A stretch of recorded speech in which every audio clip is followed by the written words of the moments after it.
Turing y la tecnología digital. ¿Qué se van a llevar hoy? Hoy se van a llevar básicamente conocer cuáles fueron los orígenes de la tecnología digital o tecnología computacional o ciencias de la computación o del software o la computación en general y cómo ha ido evolucionando desde la perspectiva de todos los avances que han tenido y desde una perspectiva que es la que yo quiero enseñarles a entender de una manera más sencilla este mundo de la tecnología que a veces parece tan complejo.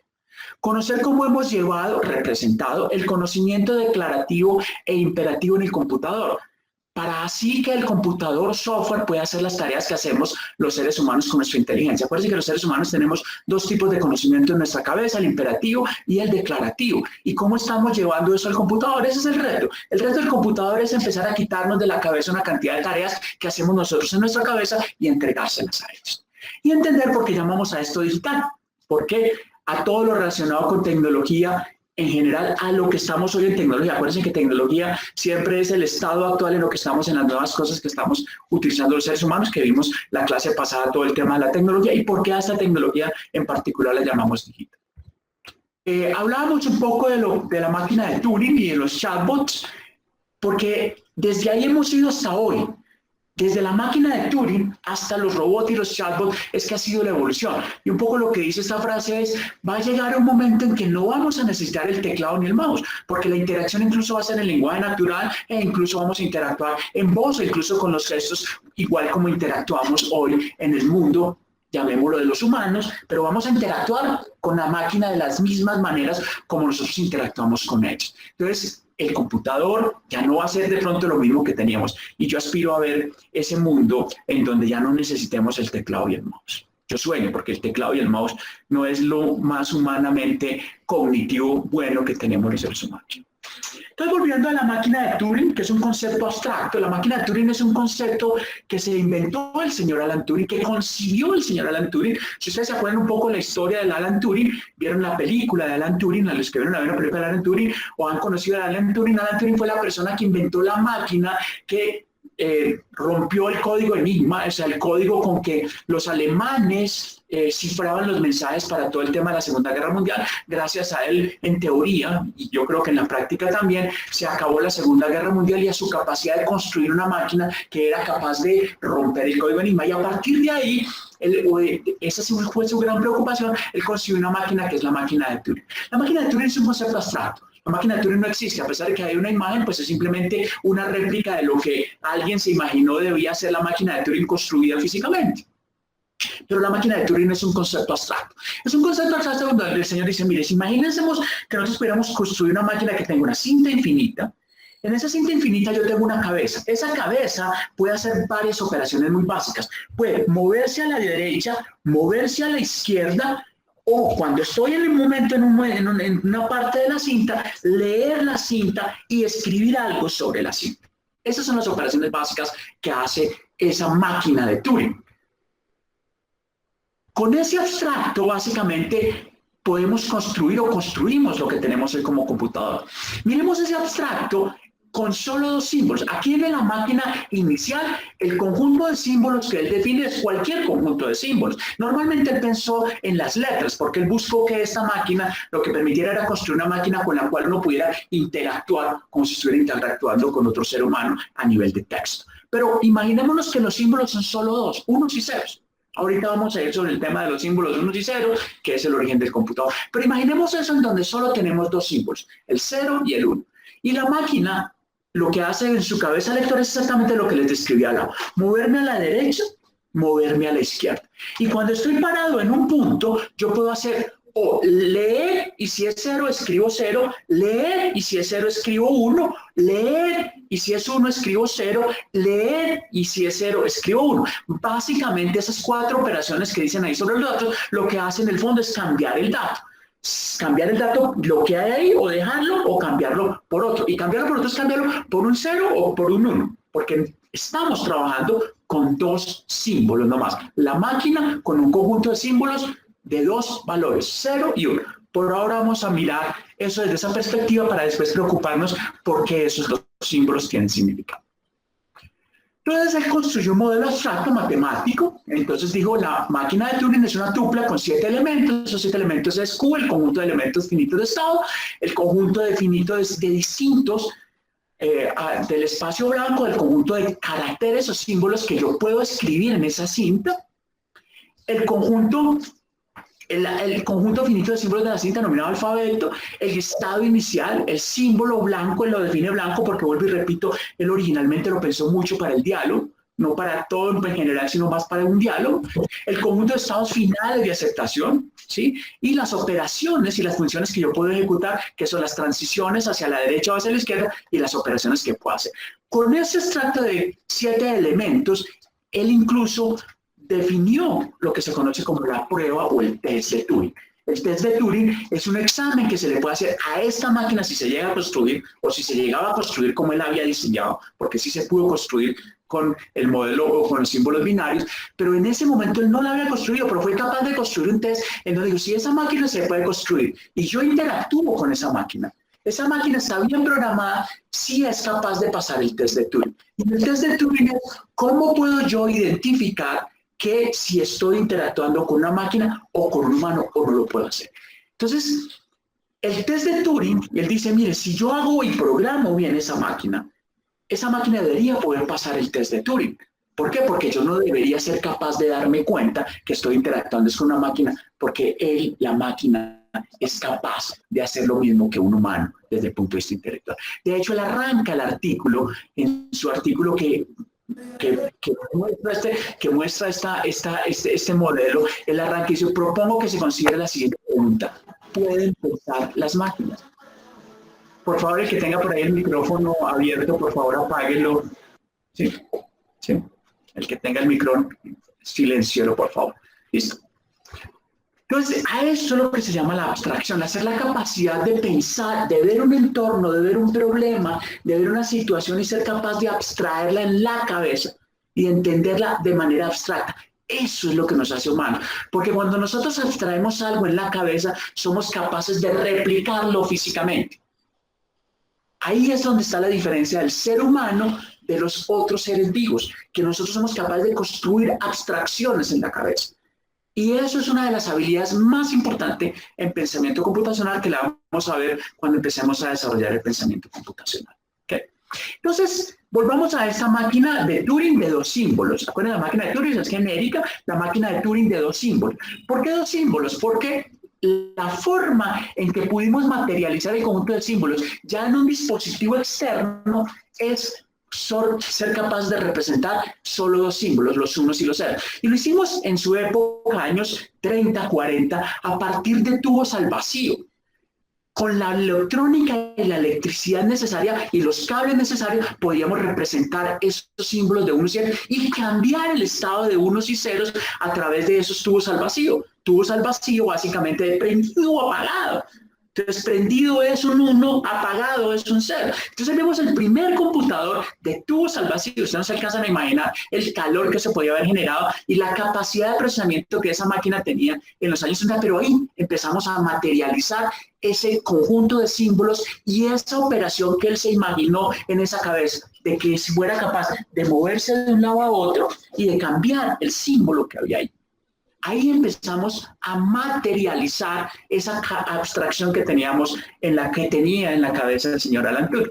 Después vienen los transistores, un gran creador de transistores del planeta pues es Intel, lo conocemos, y de hecho ahí sale el señor Moore con su famosa ley de Moore, que la vamos a ver ahorita más adelante. Entonces ya esto mismo lo podemos llevar a un transistor, un dispositivo electrónico que permite lo mismo, guardar o almacenar esos unos y ceros y a su vez cambiarlo a través de un concepto que se llaman compuertas lógicas. Cambiar ese valor de 0 a 1 en un momento determinado por alguna condición o por alguna operación que yo quiera hacer y eso hacerlo en un dispositivo electrónico ya más pequeño que se llama el transistor. ¿Okay? Básicamente. Entonces, de esas primeras materializaciones de cosas que sale lo que se conoce como la arquitectura von Neumann. La arquitectura von Neumann es ya eso reflejado en una cosa que se llama el computador electrónico tal y como lo conocemos hoy, que no ha cambiado desde la concepción desde allá a lo que tenemos hoy. Entonces, se le llama también computador de programa almacenado, porque si ustedes se acuerdan de la máquina de Turing, es una cinta. En esa cinta infinita están registrados tanto los datos como las operaciones que debe hacer la cabeza lectora-escritora. Lo mismo se consigue aquí. Entonces tengo un programa almacenado, la cinta la reemplazo por una electrónica que se llama la memoria, en donde guardo los unos y ceros, y ahí también guardo las operaciones y las instrucciones que puedo hacer sobre esos datos. Por eso se llama el computador o ordenador de programa almacenado. Los datos y las operaciones o los algoritmos están juntos en la memoria. Esa máquina está hecha con transistores inicialmente, bueno, inicialmente con tubos al vacío, eso pues fue una época muy corta hasta que se inventaron los transistores, pero entonces esa máquina en una cosa que se llama la CPU, que es esa cabeza lectora llevada a una electrónica que se llama la CPU, es capaz de hacer esas primeras operaciones con los unos y ceros. Y a eso entonces tiene una unidad de control, una memoria local pequeña para poder hacer la operación ahí y unos dispositivos de entrada-salida y una memoria en donde va a tener toda la data y todas las operaciones que van a hacer. Entonces, esa es la arquitectura de lo que se conoce como la arquitectura von Neumann. Y eso es lo que está igual en todos los computadores que ustedes tienen. En su celular está ahí. Entonces, digamos que aquí en este celular está lo mismo. Hay una memoria, hay un dispositivo de entrada y salida, hay un dispositivo de almacenamiento y una memoria principal y hay una CPU. Básicamente. Y los computadores son lo mismo, lo único es que ha cambiado es el tamaño y la capacidad de datos y algoritmos que puede almacenar, la cantidad de cosas que va a hacer y los dispositivos de entrada-salida.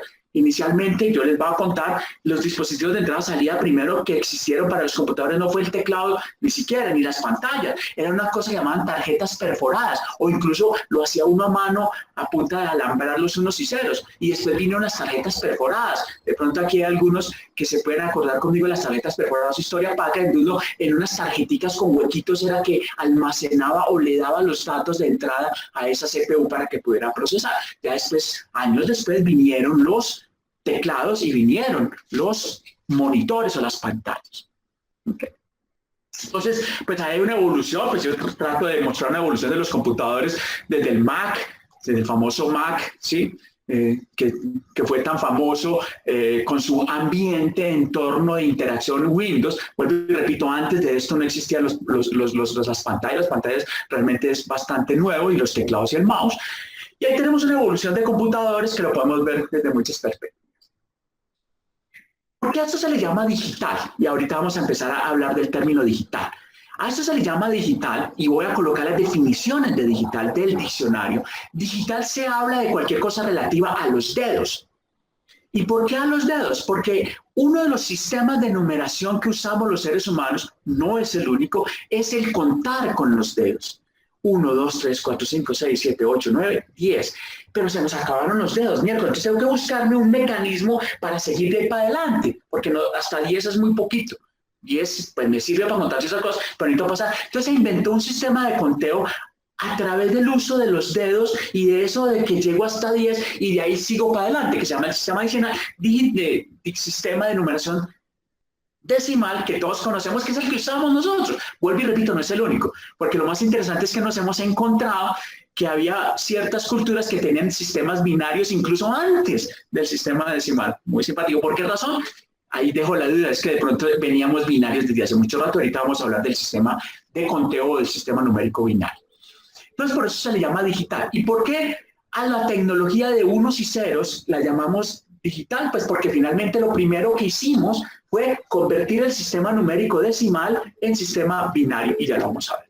Pero adicionalmente a eso empezamos la transmisión de datos, entonces también empezamos a transmitir datos. Entonces todo lo que ya veníamos convirtiendo, la idea es que todos los datos que usamos en el universo lo convertimos a unos y ceros. Y ahorita vamos a ver un poco cómo es esa evolución. Y eso empezamos a transmitirlo por las redes. Entonces también a todo lo del sistema de transmisión y procesamiento y almacenamiento, a eso también se le llamó digital y digital, y a las señales se le llaman también digitales, y a los circuitos electrónicos también se le llamaron digitales. Entonces por eso es que se llama la tecnología digital, porque ahí pues también transmitimos, vamos a pasar incluso aquí rápidamente, y almacenamiento. Bueno, vamos a seguir acá en el almacenamiento. Entonces teníamos el almacenamiento y la transmisión digital. Entonces todas las señales también las volvimos digitales y las pudimos transmitir por los sistemas de transmisión que tenemos, y por eso tenemos hoy la posibilidad de transmitir este video y esta conversación a través de redes, y lo pudimos almacenar, incluso tuvimos los primeros sistemas de almacenamiento. ¿Por qué razón? Porque como todo esto es electrónica, pues necesita energía.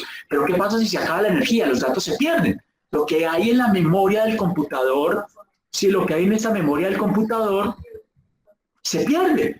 Entonces, ¿qué hago? Pues tengo que tener un mecanismo de almacenamiento que me permita almacenar esos datos sin que haya necesidad de energía. Entonces, damos los almacenamientos sin energía. El primero es este, pues que no es nada digital, pero este es un ejemplo de almacenamiento de la música en un rollo a través de muesquitas que pasaba como una agujita, y dependiendo del movimiento de lo que hacía ahí, el sonido se reproducía, o las cintas inicialmente, o después los discos ópticos, que ya empezaron a tener más capacidad de almacenamiento, o incluso al final la computación cuántica, que después seguramente en algún momento vamos a mencionar. Entonces ya somos capaces de almacenar de manera externa sin energía. Entonces ya somos capaces de los bits, los unos y ceros, transmitirlos y ahora almacenarlos. Entonces viene a generarse todo un mundo, y ahorita les mencionaba del señor Moore, que el señor Moore, primer constructores en Intel de los primeros transistores en el universo, y pues uno inicialmente solo utilizaba transistores y procesadores y memorias Intel. El señor Moore en los años 60 dijo: nosotros como Intel nos vamos a comprometer que de ahora en adelante vamos a producir la mayor, entonces los transistores se podían agrupar, la mayor concentración de transistores. O sea, vamos a duplicarlo cada 18 meses a precios constantes. ¿Qué quiere decir? Que hoy va a tener un transistor que es capaz de tener más capacidad en 18 meses al mismo precio de lo que costaba hace 18 meses. Y eso mismo se replicó hacia las tecnologías de almacenamiento, y lo mismo se replicó hacia la capacidad de transmisión. Y esas tres cosas nos han generado lo que se conocen como las tecnologías, y lo mismo bajando de precio, lo mismo el precio ha bajado, porque al mantener constante y aumentar la capacidad, lo que hace en el fondo es que la capacidad de procesamiento baja en términos de costos, ¿sí? Y hemos llegado a lo que se conoce claramente como las tecnologías exponenciales. Por eso es que todas las tecnologías digitales son tecnologías exponenciales y de abundancia. Y yo llego y hago esta simple tendencia, como si fuera un teorema del límite hacia dónde va la cosa, es que vamos a llegar a una tendencia, es que el procesamiento y el almacenamiento van a ser de capacidad infinita a costo cero. Son dos tendencias, no lo tenemos hoy al 100%, pero sí lo tenemos hoy en muchas cosas. Seguramente ustedes la cuenta de Gmail que están usando aquí no les está costando nada y todavía no la han llenado. Ahí, con esta demostración tan elemental, que si algún matemático me escuchara me diría que estoy muy pifiado en la demostración, pero aquí estoy demostrando que esa tendencia es cierta, con ese ejemplo de la realidad. Hoy ustedes usan la cuenta de Gmail con una capacidad de procesamiento y almacenamiento infinito y les está costando cero. O sea que realmente eso es una tendencia. Y por eso hoy se habla de las organizaciones exponenciales y de la abundancia. Por eso, a pesar de que pensamos y que el universo le hace falta cosas, no, el mundo y el universo es abundante y tenemos una abundancia por esta posibilidad que tenemos hoy gracias a las tecnologías digitales. Entonces volvamos a nuestra máquina de Turing. Nuestra máquina de Turing, ya vista, vamos a empezar a meternos ya un poco en la lógica y en la operación de la máquina de Turing. Entonces miremos y vamos a empezar a hacer unas definiciones conceptuales acá, que es a lo que yo quiero empezar ya a meterlos en la parte de programación. Acuérdense de la máquina de Turing, que es una cabeza lectora-escritora, ¿sí? ¿Sí? Que lo que hizo de la máquina de von Neumann es materializar esa a través de un computador de programa almacenado. Pero quiero volver a la máquina de Turing para explicar un poco cómo funciona la lógica y la programación un poco en esos computadores digitales. Entonces, la máquina de Turing nuevamente me puede mover a la derecha, se puede mover a la izquierda, ¿sí? Y una vez estoy parado en un punto, yo puedo leer lo que hay en ese punto y decidir dejarlo o decidir cambiarlo por un valor, en este caso de 2 valores, de unos y ceros, siempre en 1 y 0, porque eso fue lo que pudimos representar electrónicamente a través de tubos al vacío inicialmente y después en transistores. Entonces, miramos, eso que llamamos ahí 1, 0, 0, 1 lo va a llamar estado 1 y eso que llamo 1, 0, 0 lo va a llamar estado 2.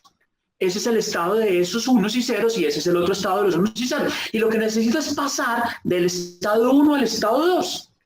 Con base en las operaciones que tengo ahí, esas 6 operaciones.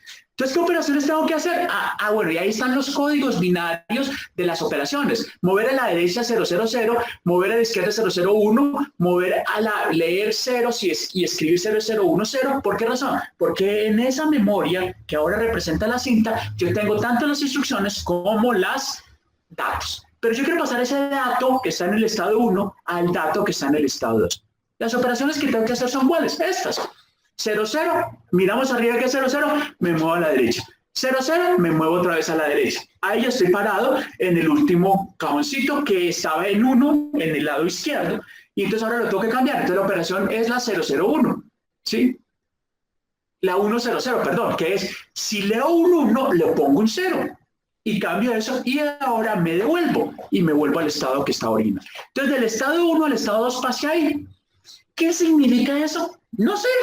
Todavía es eso lo que hace la máquina de Turing. Ustedes se preguntaron, bueno, ¿y esa vaina cómo para qué? ¿Eso sirve para nada? Pues van a ver que sí sirve para mucho. Ahí estoy haciendo yo la segunda característica de la pensamiento computacional y es la identificación de patrones. Este modelo se va a replicar en todo lo que hacemos en computación. En computación lo que estamos haciendo siempre es pasando de un estado 1, unos datos, a un estado 2. Eso es lo que hacemos siempre a través de un conjunto de operaciones que se llama algoritmo. Eso es lo que hacemos siempre. Y veamos ahora sí, eso cómo se ha usado. Entonces, miremos la revolución industrial 3.0, los primeros usos de la computación, que es el cálculo, el registro y la recuperación de información. Entonces, vamos a meternos en el primero, que es la primera columna, cuando todo era binario. Entonces, ¿qué hicimos? Convertimos el sistema decimal al sistema binario, y ya vamos a ver qué es el sistema binario. Y empezamos a hacer las mismas operaciones matemáticas, aritméticas, perdón, que hacíamos en el sistema decimal, en el sistema binario. Y ahí, con la primera máquina de la arquitectura Voltman. Entonces vamos a meternos en este primer capítulo para que lo entiendan. Entonces, para entender el sistema binario decimal, pues vamos a meter aquí, pues todo lo conocemos, nos parece obvio, pero el sistema binario decimal, para entenderlo, básicamente lo que hace es contar de 1 a 10, pero ¿cómo hago para pasar al siguiente número? Entonces lo que voy es colocando dígitos a la izquierda para aumentar la posibilidad de conteo más, entonces voy colocando más dígitos. Entonces coloco los primeros 9 dígitos acá en la primera posición y si me quedo corto, pues entonces coloco otro dígito acá y otro dígito acá y otro dígito acá y otro dígito acá y de esa manera tengo una posibilidad de contar infinitamente lo que quiera. ¿Listo? Ese es el sistema de numeración decimal. Pero entonces cada cambio de dígito es una potencia de 10. Por eso los primeros dígitos son del 1 hasta el 10 o del 0 hasta el 9, si queremos verlo así. El siguiente es del 10 al 99, el siguiente y así sucesivamente. Entonces 10 a la 0, por recordar un poquito de matemáticas, 10 a la 1, 10 a la 2, 10 a la 3 y sumamos para averiguar cuál es el valor de ese número. Y con eso podemos hacer todas unas operaciones matemáticas. La adición, sustracción, multiplicación y división. ¿Sí? Podemos hacer esas 4 operaciones matemáticas sobre esos números y eso es lo que nos ha servido para hacer comercio y eso es de las cosas que más sabemos de matemáticas, ¿sí o no? Y es una maravilla, si eso no existiera no podemos sumar, multiplicar, dividir, hacer comercio, hacer una cantidad de operaciones de la vida diaria, resolver una cantidad de problemas de la vida diaria. Vamos al sistema binario, un sistema numérico binario, lo mismo pero en potencias de 2. Yo tengo solo 2 valorcitos, 0 y 1, entonces tengo 2 a la 0, 2 a la 1 y lo mismo, entonces tengo dígitos binarios, lo mismo, exactamente igual en potencias de 2. Lo que pasa es que nosotros no pensamos en potencias de 2, esta es la primera vez y única que ustedes van a ver un sistema binario en todo este curso, pero me parece importante entenderlo para ver cómo hemos ido evolucionando hacia arriba en todos los sistemas de representación de conocimiento. Entonces, ¿cómo paso yo del sistema binario al sistema decimal? Pues muy fácil, simplemente en potencias de 2 lo mismo, el mismo concepto, ya el primer dígito o el primer es 2 a la 0, el siguiente es 2 a la 1, así como igual hacíamos 10 a la 0, 10 a la 1, aquí es 2 a la 0, 2 a la 1, y de esa manera podemos convertir de sistema binario a sistema digital y heredar todas esas capacidades aritméticas que tenemos en el sistema decimal. ¿Listo? Entonces, si vemos ahí ese número, 110101, es el 50, en binario es el 53 en decimal. No se van a preocupar que no les va a poner a hacer ejercicios de convertir de binario a decimal, pero lo que quiero es mostrar desde una perspectiva de la máquina de Turing lo que hicimos ahorita. Entonces, si lo miramos desde la máquina de Turing, el mismo ejercicio que hicimos ahora, poner ahí un 0 en ese campo, con estas simples instrucciones que ahorita nos parecían inocuas, que no servían para nada, lo que hicimos fue que restarle 1 a 1. Lo que hicimos fue una operación matemática sobre unos valores numéricos. Entonces, con esas instrucciones de mover una cabeza para un lado, mover para otro y escribir un 0 y un 1, soy capaz de escribir y rehacer todas las operaciones matemáticas sobre todos los sistemas numéricos decimal que existen en el universo. Entonces, si se dan cuenta, con esas operaciones tan sencillas, que son tan mecánicas en el computador, como en la máquina de Turing y su materialización, yo puedo hacer la primera cosa que hicimos con los computadores, y era que los computadores pudieran hacer los cálculos matemáticos. Y por eso la película de Talentos Ocultos, si la vieron, los que vieron la película de Talentos Ocultos en la tarea y en el ejercicio, se dan cuenta que lo primero que hizo el computador fue reemplazar a estas señoras que hacían esos cálculos a mano, los empezaron a hacer en el computador, con esta máquina y con esta abstracción tan sencilla en esas operaciones. Entonces allá empezamos a entender dos cosas fundamentales del computador. Los datos, que son los estados por los que van pasando las cosas, y los algoritmos, que son las operaciones que yo hago sobre esos datos para pasarlos de un estado a otro. ¿Listo? Muy bien. Entonces, aritméticamente, ¿qué dice? Para este uno. Y así puedo plasmar todas las operaciones. Si quieren, les dejo el ejercicio y que vale la pena hacerlo, así sea simplemente por diversión. Todas las operaciones las pueden plasmar en términos de moverse a la derecha, a la izquierda, la multiplicación, la división, todo en los números, en los sistemas binarios decimal. Muy bien. Entonces ahí hicimos la primera gran aplicación, ahí duramos años haciendo esa gran aplicación, que era la aplicación de cálculo. Eso. Entonces viene la segunda parte que la he llamado la era textual.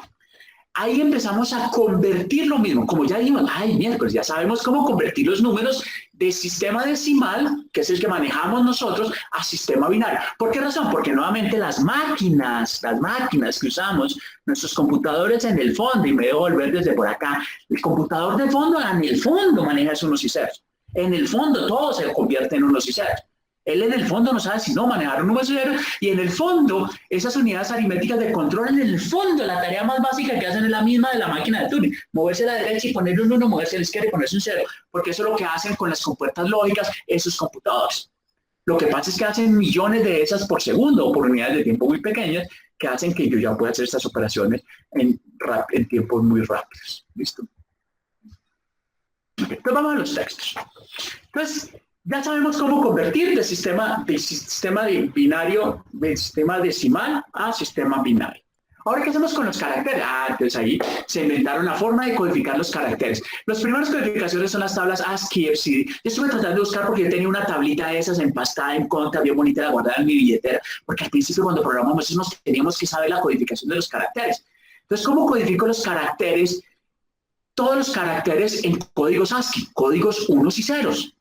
Entonces, aquí miramos, entonces la A es el 10000001 y nos pusimos de acuerdo. Bueno, ahí duramos un tiempito con dos códigos. Había una peleita ahí entre ASCII y FCD, entonces uno tenía que hacer las conversiones y entonces el rollo de la conversión. FCD fue un código que se inventaron los de IBM y que en sus computadores era el que usaban, entonces uno convertía o iba a usar información de un computador y obviamente tenía el rollo de que había que convertirlo a ASCII. Bueno, había que hacer un rollo porque duramos unos añitos en ponernos de acuerdo en cuáles eran los caracteres. Inicialmente fueron los ASCII. Hoy, en el mundo de la codificación de caracteres, incluso hablamos de códigos de Unicode y a códigos universales, porque aquí estamos codificando solo caracteres de nuestro sistema de caracteres, pero pues se nos quedan por fuera los arábicos, los chinos con sus kanji, los japoneses y todos con esa simbología, pero ya nos pusimos de acuerdo todos y ya tenemos una cosa que se llama Unicode para codificar. Pero finalmente ahí codificamos los textos. Que ya podíamos en el computador manipular números y texto. Entonces, al manipular textos, entonces ya no necesito, ya empiezo a ver que, oiga, ya no voy a dar las instrucciones así, en 00 y 1, ¿sí? Entonces, ¿qué hago? No, en vez de dar las instrucciones así, entonces me invento un lenguaje de programación, el primer lenguaje de programación que se llaman los lenguajes ensambladores. En lugar de dar las instrucciones así, con el código, ¿cuál es el código de mover? ¿Cuál es el código de cambiar datos? No me acuerdo. Me dice el 001 porque el 0 no. Entonces se inventó el lenguaje ensamblador en donde el mov, el cambiar, sí, ya lo podía dar en términos de mnemónicos. MOV, bueno, si yo me acuerdo más fácilmente de MOV es de move, ¿sí? puede ser en inglés, por supuesto.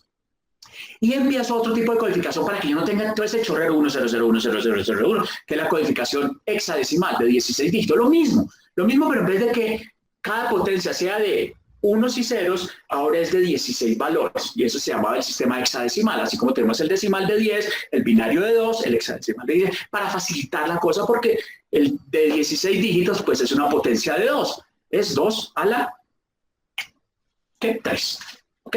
Entonces, muy bien, de 2 a la 4. ¿Sí? Entonces es una potencia de 2. Entonces ahí ya puedo manejarlo más condensado para no tener que dar ese chorrero de unos y ceros.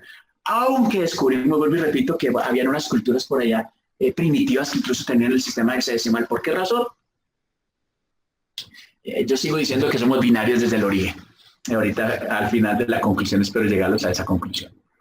Ok, paralelo a eso vino un señor muy interesante, el señor Noam Chomsky, que empieza a mezclar la lingüística con las matemáticas. Acuérdense siempre lo que les he dicho, los seres humanos tienen una capacidad de abstraer y de entender un fenómeno del universo y llevarlo a modelos abstractos en la cabeza. Pues este señor se puso a estudiar los lenguajes, y a entenderlos desde una perspectiva matemática. ¿Cómo era que nosotros organizábamos las oraciones?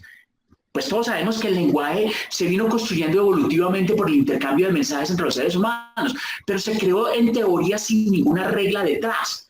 En teoría se creía que se había creado de una manera muy arbitraria y libre. Pero este señor logró demostrar que las oraciones y que los lenguajes tenían una estructura. Eso ha sido muy rebatido, pero sí nos sirvió por lo menos en computación para algo. Porque él empezó a encontrar que las oraciones tenían una parte que era el sujeto y el predicado. Y en la parte del sujeto hacia abajo tengo mucho más cosas. Y empezó a crear una cosa que se llamará las gramáticas libres de contexto y las reglas transformativas. O sea, cómo entender un lenguaje en términos de, si yo tengo los perros piden su comida por la mañana, yo sé que eso tiene la primera palabra es un artículo, el siguiente es un sustantivo, el siguiente es un verbo, el siguiente es un sustantivo, es un artículo, el siguiente es otro sustantivo, una preposición, otro artículo, así sucesivamente. Y tengo la forma de representar eso jerárquicamente. Y todas las oraciones yo las puedo representar jerárquicamente en una estructura de este estilo, cualquier oración que ella sea. Y entonces él creó una cosa que se llama las gramáticas libres de contexto. Entonces, bingo. Entonces ahí vino este señor, John Backus, de IBM, y con eso construyó uno de los primeros lenguajes de programación, porque fue capaz de llevar eso a una representación simbólica, de tal manera que tenía entonces esas gramáticas libres de contexto y una manera formal de describir los lenguajes de programación. Entonces aquí viene un concepto bien importante de los lenguajes de programación. Los lenguajes de programación son lenguajes formales y existen hoy más de 300 lenguajes de programación en el mundo. Eso es lo que tenemos en el mundo, el lenguaje de programación. Pero, ¿qué es esto de la descripción formal de un lenguaje? Voy a escribirlo aquí rápidamente con un par de ejemplos.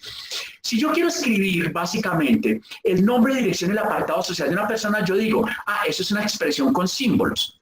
Y esa expresión está compuesta primero de un nombre, segundo de una dirección y tercero de un apartado postal. El nombre, entonces tengo personal, nombre personal y apellido. Y después el trato que le voy a dar a esa persona. Si ustedes me prestan una estructura y yo con esa estructura, puedo ir a entender si ese texto es capaz o refleja esa estructura. Por eso se le llama formal, porque si yo me salgo de esa estructura, nada que hacer. No es capaz o no soy capaz de entenderlo con esa descripción de ese lenguaje. Por eso, y hago esta explicación, es que los lenguajes de programación son lenguajes formales. Si yo me equivoco en un solo carácter, me da un error cuando esté tratando de hacer eso. Entonces, esos lenguajes de programación que me permitieron hacer esta maravilla. Entonces, ya en lugar de dar las instrucciones como inicialmente las daba en máquina, pues me creía el ensamblador. Entonces, ya con el ensamblador, pues las doy en ensamblador, con estos mnemónicos. Pero con la posibilidad de crear un lenguaje de programación, ya los voy a poder dar en un lenguaje de más alto nivel, que se llaman los lenguajes de programación. Y aquí nacen los lenguajes de programación, porque entonces yo ya puedo tener este tipo de operaciones y este tipo de descripciones que me reflejan esta forma de esta gramática del lenguaje de programación. Gramáticas nuevamente formales. Si yo aquí me equivocara en uno o dos caracteres o lo escribiera de una manera diferente a como está escrita esa gramática, pues me va a dar un error. Pero esto empieza a generar una cosa maravillosa que es el software, el concepto de software, con un lenguaje de programación, un lenguaje formal, pero que ese lenguaje lo voy a poder convertir o traducir a la máquina para que pueda ser ejecutada en operaciones básicas como las que vimos inicialmente de la máquina de Turing. Entonces ya no tengo que escribir las operaciones en unos y ceros, sino que las escribo en un lenguaje formal. Y ese lenguaje formal se llama lenguaje de programación. Y nace esta maravilla de concepto que es el software. Y ese software también al igual es lo mismo, de un estado A, yo tengo que pasar de un texto o unos datos en este estado, pasarlos a este estado y después pasarlos a este estado para que se vuelva binario. Lo mismo, con base en unas operaciones. Lo que pasa es que estas operaciones para entender este lenguaje son escritas en este lenguaje y estas son en binario. Pero yo ya escribo las instrucciones aquí, en estos lenguajes. Y ahí para atrás, incluso tengo cosas más abstractas. Lo que pasa es que estamos pegados aquí. Entonces enseñamos la computación solo aquí. Entonces creemos que enseñar computación es enseñar solamente estos lenguajes. Estos primeros lenguajes que se llaman lenguajes imperativos inicialmente. A veces muy complicados de aprender. Por supuesto, vamos a ver algunos de esos y vamos a ver lo básico de esos lenguajes, pero seguramente vamos a ir mucho más atrás porque ya hay cosas hacia atrás mucho más fáciles de usar porque el reto es lo mismo, traducción de traducción de traducción de traducción. Es básicamente lo que yo hago, es un lenguaje en un modelo, en un estado, lo traduzco. Entonces lo que tengo que es encontrar lenguajes más sencillos para que podamos nosotros, humanos más sencillos, no saber esas cosas tan complicadas a veces que son un lenguaje de programación. ¿Listo? Entonces, nuevamente, pues ya ese computador es capaz de almacenar esos algoritmos en esos lenguajes y los datos también para construir lo que nace hoy como el software, ¿sí? Entonces empiezo a tener un desarrollo fuerte de software y ahí encuentro una separación entre dos tipos de software. El software que administra la máquina, que administra los dispositivos electrónicos, el hardware, y a eso lo vamos a llamar el software de sistema operativo, y el software aplicativo, que es el que usamos los usuarios finales. Entonces nace básicamente la separación de software, o sea, en donde tengo el hardware, el software que es de base, que llamamos el sistema operativo. ¿Con qué fin? Con el fin de que yo no tenga que hacer las operaciones para ir a administrar ese software, para ir a administrar, perdón, ese hardware, para ir a decir, oiga, léame los datos del dispositivo de entrada-salida, ahora muévamelo de acá en la memoria. No, yo tengo operaciones gruesas que hace el sistema operativo y yo desde mis aplicaciones uso esas operaciones a través de un lenguaje de programación de alto nivel y empieza a generarse un concepto que se llama el de Application Programming Interface, que básicamente lo que hace es que este sistema operativo me ofrece unos servicios que yo invoco desde acá para que este señor haga las tareas que tienen que ver con la máquina, que es el que sea encargarse de convertir y coger la memoria principal, leer los datos, ponerlos en la memoria, leerlos de la entrada-salida, leerlo del teclado, volver y presentarme en pantalla y hacer todas esas operaciones. Entonces, en el fondo, el API agrupa o encapsula un conjunto de operaciones en una operación con un solo nombre que agrupa un conjunto de operaciones más pequeñas. Entonces, si miramos aquí en esta cadena que les mencionaba, aquí detrás estaría el API, que hace, que agrupa y que yo no tenga que sentarme a escribir siempre las operaciones de ahí para abajo. Entonces, ahí empieza a ver la base de la reutilización del software a través de este concepto de sistema operativo. Entonces, por eso es que tengo un sistema operativo que hace esas operaciones y tengo los software aplicativos. Por eso es que ustedes en sus máquinas, en cualquiera que ya tengan, llámese celular, llámese computador, llámese PC, llámese lo que quiera, en su celular ustedes tienen Android. ¿Android qué es? Es el sistema operativo, el que hace esas operaciones, y las aplicaciones que tienen encima, el WhatsApp y todo eso, pues son las aplicaciones. En su máquina computador tienen el Windows o tienen el Linux, y encima tienen el procesador de texto, que son las aplicaciones. ¿Listo? Ok, muy bien. Entonces ya pasamos a esa segunda parte, entonces ya pudimos crear lenguajes de programación, entonces ya empieza la proliferación de software. La proliferación de software gigantesco, por todos lados software y software y software que hace muchas cosas. Pero bueno, ya representamos binarios, ya representamos texto, ahora necesitamos representar multimedia. ¿Cómo representamos multimedia? Las imágenes, por supuesto. ¿Cómo llevamos las imágenes al computador? Entonces a alguien se le ocurre esta idea brillante, entendiendo cómo es que funcionamos en nuestro cerebro, de coger una imagen y dividirla en punticos muy pequeños. Si yo hago un zoom del ojo de esta señora o de esa niña que está ahí en la fotografía, lo que da son cantidad de punticos chiquitos. Por eso ustedes ven, cuando ustedes ven una imagen y dicen, no, es que esa imagen está pixelada. ¿Qué es eso del pixel? El pixel no es más que llevar a una representación discreta recontable. Entonces aquí viene un concepto importantísimo que a veces yo discuto con los matemáticos mucho, es el mundo es discreto o el mundo es continuo. Eso que en teoría es continuo, pues lo volvemos discreto, una cantidad de punticos. Una cantidad de punticos, y en ese puntico, como sabemos ya que el color tiene una base que la podemos representar a través de sus colores de base RGB, ¿sí? A partir del rojo, el amarillo y el azul, bueno, RGB, Red, Green and Blue, ¿sí? Entonces yo puedo representar cualquier color del universo a partir de la composición de los 3 elementos de estos colores de base. Entonces lo que hago es divido esto en punticos muy chiquitos y este puntico lo que digo es qué composición de R, G y B. Entonces si yo uso un bit solamente para el R, para el G y para el B, quiere decir que esto está rojo. Pero puedo utilizar 2 bits o puedo utilizar una cantidad n de bits. Por eso ustedes hablan de la resolución de las imágenes. Esos números del 1024 por el 748, cuando ustedes ven una imagen, esa imagen tiene esa resolución. Es eso, la cantidad de píxeles que utilizo más la cantidad de bits que utilizo para representar cada color. De esa manera, entonces puedo llevar a un sistema binario las imágenes. Y sabemos que las imágenes, o un video, perdón, es la suma de imágenes. Entonces, de esa manera, llevo a bits. Y lo mismo. Entonces, como ya transformo las imágenes, ya es lo mismo. La imagen se convierte en una cantidad de 1 y 0 que llevo de un estado a otro estado. ¿Listo? El sonido o la música, lo mismo. El sonido es una señal continua analógica y yo puedo tomar muestras. Y esas muestras le doy un valor numérico. Y esa es la muestra que transmito o esa es la muestra que yo llevo de manera digital. Y finalmente ese es el sonido digital. Y finalmente yo reconstruyo la parte analógica con base en las muestras. Claro, ahí hay un error. Ahí puede haber un error, porque hay una pérdida de información. Pero es que resulta que el oído no es capaz de darse cuenta de ese error y para él es perfecto. ¿Sí? Por eso es que dicen a veces los de analógico, lo mismo ocurre en la imagen. Aquí puede haber un error por haber la cantidad de bits que yo tengo, por la cantidad de píxeles que yo tengo. Pero el ojo no se da cuenta de eso. Es por eso que los que todavía defienden la fotografía analógica dicen es que la fotografía digital no es perfecta porque aquí hay un error. Ay, qué va, cuento. Ay, pues si yo tengo suficientes videos, el ojo ni se da cuenta. Pero pues los defensores de la fotografía analógica todavía defienden que eso no es cierto. Y lo mismo que los de la música digital versus la analógica. Pero el oído ni el ojo es capaz de identificar esas pérdidas que tengo por el proceso de discretizar. Discretizar significa volver binario o discreto algo que es continuo. Y hay una discusión de fondo, hay unos libros muy lindos de si el mundo en el fondo es completamente discreto o es de verdad continuo. Y mi teoría es que es completamente discreto, porque es de la única manera que hemos podido entender. De hecho, la física cuántica en el fondo es llegar cada vez más a puntos que son cada vez más pequeños. Sí, que ya llegamos al átomo y que llegamos al subátomo, pero siguen siendo partículas discretas. Y así es que hemos podido entender el universo. Nosotros hemos podido entender el universo desde el punto de vista discreto. ¿Sí? Muchas de las cosas que ocurren para poderlas llevar al computador. Claro, en matemática pues podemos tener las integrales y las derivadas que son funciones continuas, pero en el fondo, para llevarlas a un computador las volvemos discretas. Muy bien.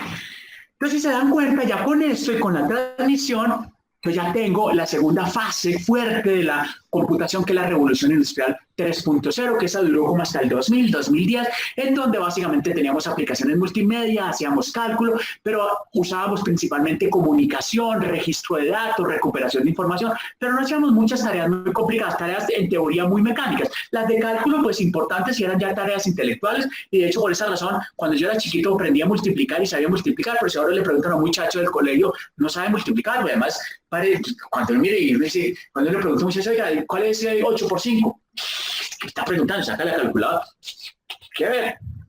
Pues porque ya esa tarea se la entregamos al computador y no nos angustia. Ya de hecho, cuando yo era chiquito, saber multiplicar y saberme las capitales del mundo era ser inteligente. Ahora ya no. Ahora es simplemente una persona que tiene buena cultura general.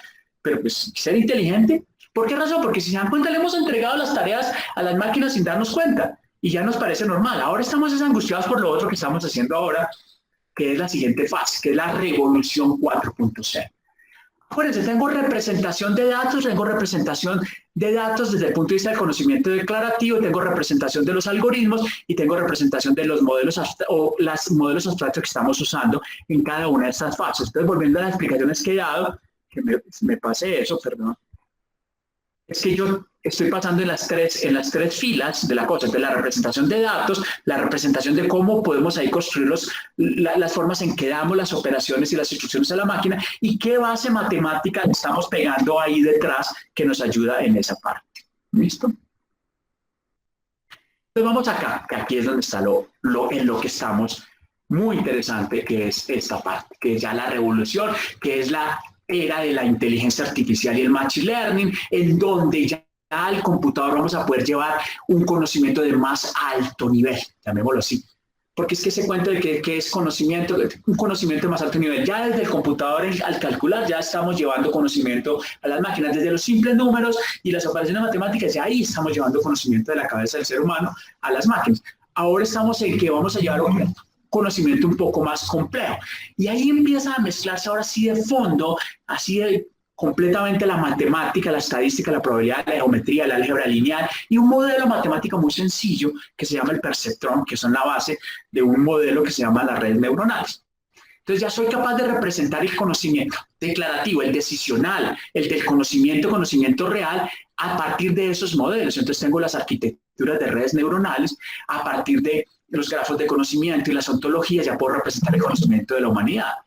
Entonces, ¿y cómo yo logro usar eso? Lo mismo, con los mismos lenguajes de programación que vengo en las etapas anteriores, pero empiezo ya a crear algoritmos mucho más sofisticados y empiezo a generar un mundo que se llama la economía del app, que ya lo vamos a ver un poco más adelante, y lenguajes mucho más sencillos de usar, sin tanto ciclo, sin tanto while, sin tanto if, sin tanta complejidad como los lenguajes de... Y empiezo a generar un concepto también de modelos de desarrollo dirigido por modelos. Es como yo concibo el modelo y cómo ya un algoritmo y un software es capaz de traducirme ese modelo ya en algo, en otro software que se ejecuta.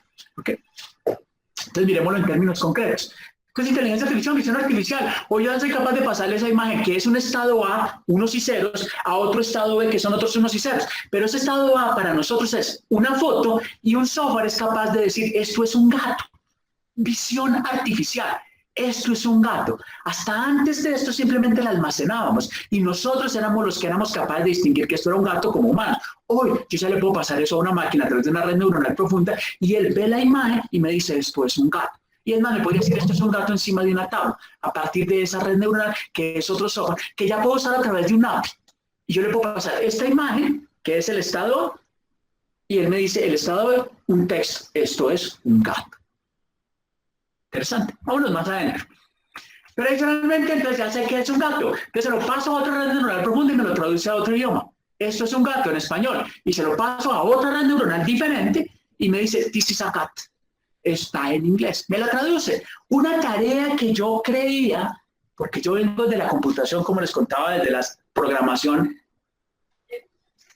en tarjetas perforadas, yo creía que esa tarea nunca la íbamos a resolver con el computador como estaba. De hecho, tengo un libro que a mí me impactó muchísimo que se llama Lo que los computadores pueden y no pueden hacer. Y ese libro es viejito, de hecho era antes de la inteligencia artificial, lo compré por allá en los años finales de los 80, principios de los 90, de un personaje de computación muy importante, Harel, que el tipo decía que no era posible con la computación que teníamos ahora de resolver el problema de la traducción y resulta que lo pudimos resolver con esa capacidad computacional que tenemos hoy por hoy.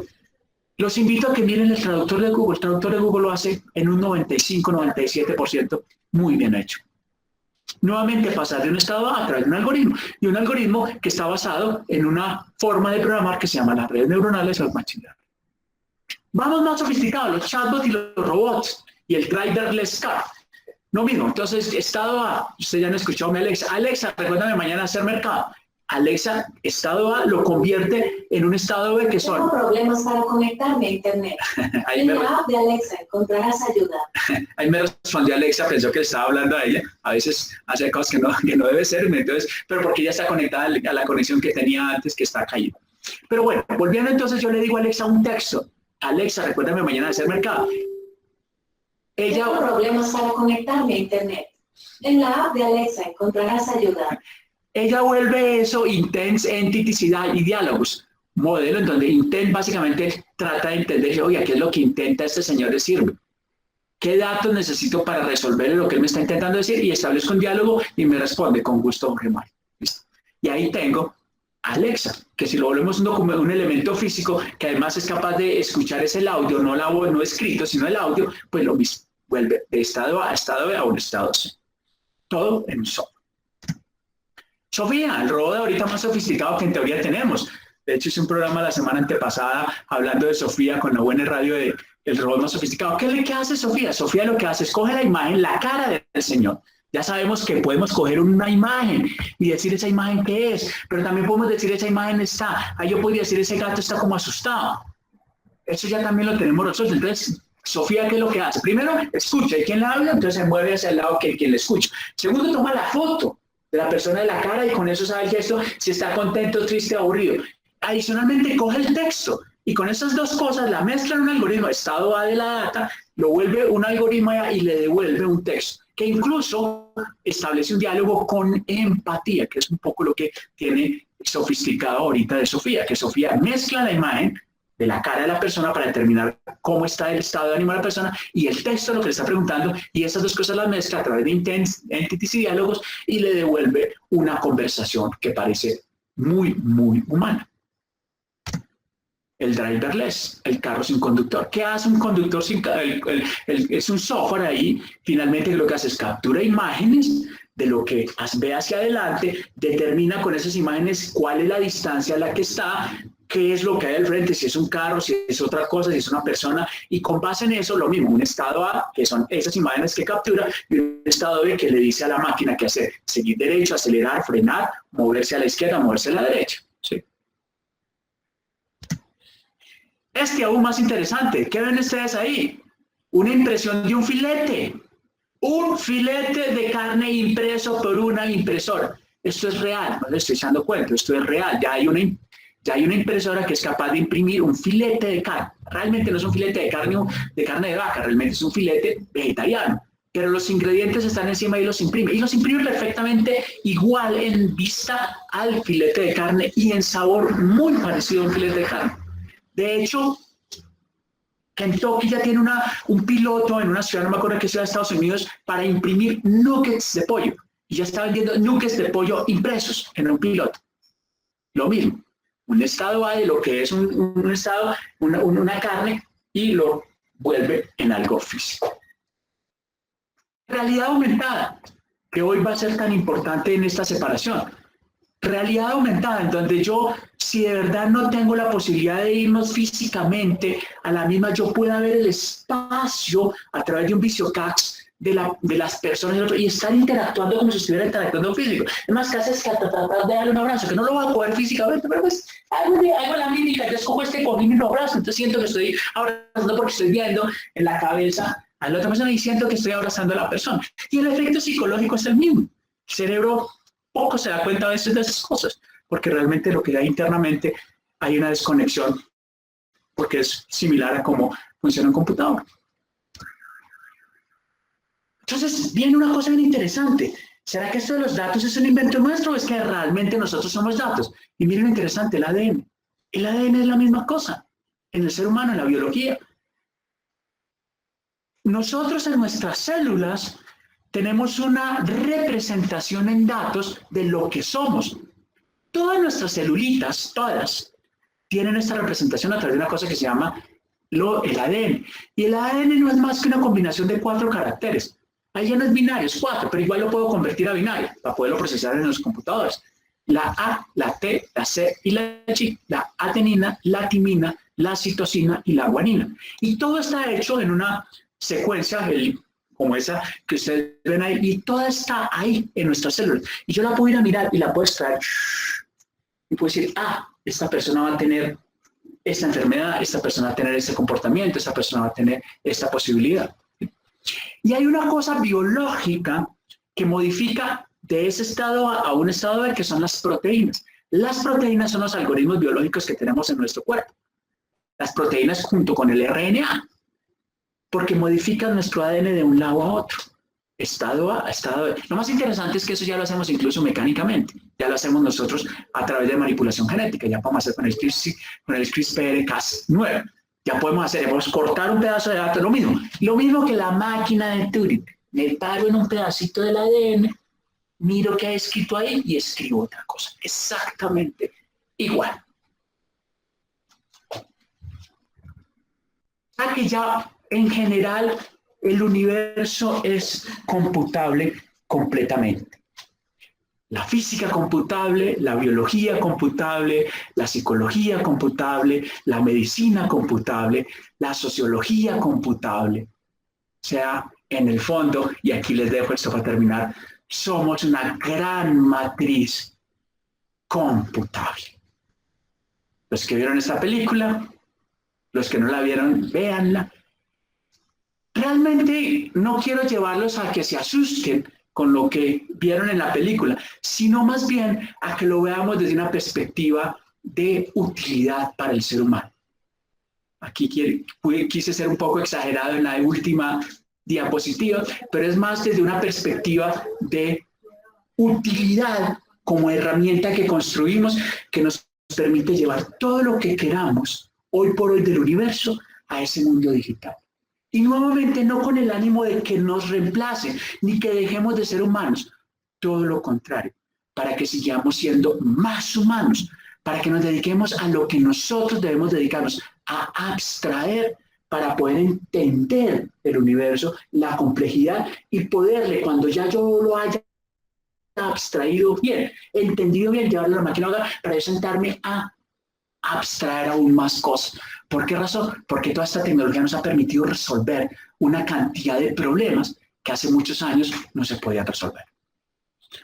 Muchas gracias a todos por escucharme hoy. Espero que haya sido de su utilidad. Nuevamente en el Classroom va a quedar la tarea, va a quedar ya esta tarea de esta semana, va a meterse un poquitico en la parte de programación, ya los va a meter a que se empiecen a programar cositas, a hacer sus primeros programas, todavía sin aprender un lenguaje de programación, pero aprender a programar para que vean un poco ya este mundo y empezar a construir las cosas. Lo mismo van a ver unos artículos, lo mismo van a ver unos videos que ustedes van a ver para ampliar el conocimiento. Lo mismo, por favor, hagan las noticas, hagan las noticas Cornell de todas las cosas que van aprendiendo. Vuelvan y vean este video tiene una complejidad de los conceptos que hablamos aquí en esta clase, replácenlo, revísenlo, usen el tablón o el de mensajes para que pregunten los que tengan dudas y vayan complementando. La próxima clase vamos a hablar de pensamiento computacional y vamos a ir metiendo más y más en todos estos elementos de computación. Muchas gracias, nos espero el próximo sábado a las 10 de la mañana, espero no tener